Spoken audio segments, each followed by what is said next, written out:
জাত ইস্যু নিয়ে privilege motion উত্থাপন করেন বিরোধী দলনেতা জিতেন্দ্র চৌধুরী, কিন্তু অধ্যক্ষ বিশ্ববন্ধু সেন বুধবার প্রশ্নোত্তর পর্বের পরই প্রিভিলেজ মোশন বাতিল বলে ঘোষণা দেন।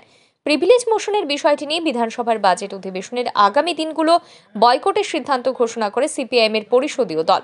বুধবার বিষয়টি নিয়ে সাংবাদিকদের মুখোমুখি হন পরিষদীয় মন্ত্রী রতনলাল নাথ। তিনি ৩২ বছরেরও বেশি সময়ের তার সংসদীয় রাজনীতির অভিজ্ঞতা তুলে ধরে বলেন, রাজ্যের দুজন মুখ্যমন্ত্রী যথাক্রমে সুধীর রঞ্জন মজুমদার এবং সমীর রঞ্জন বর্মন ও সিনিয়র লিডার অশোক ভট্টাচার্যের কাছ থেকে তিনি কোনটা ডাকুরাম, কোনটা সিস্টেম আর কোনটা পদ্ধতি তা শিখেছেন। বর্তমান বিরোধী দলনেতা জিতেন্দ্র চৌধুরী কর্তৃক আনিত প্রিভিলেজ মোশন প্রসঙ্গে পরিষদীয় মন্ত্রী বলেন, প্রিভিলেজ অভিযোগের সিস্টেম জানতে হবে। এই ক্ষেত্রে বই দেখিয়ে তিনি বলেন, বইয়ে লেখা আছে অসংসদীয় শব্দ বলা চলবে না, কিন্তু জাত শব্দটি এর মধ্যে পড়ে না। পরিষদীয় মন্ত্রীর অভিযোগ, আগুন লাগানোর চেষ্টা করা হয়েছে।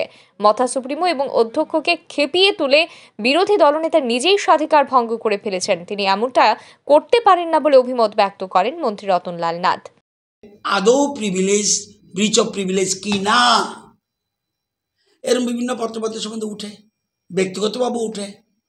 আমিও তো একদিন অনেক আগে একজন ডাক্তারবাবুর বিরুদ্ধে ব্রিচ অফ প্রিভিলেজের টিকে নিত, কিন্তু অভিযোগের সিস্টেমটা জানতে হবে।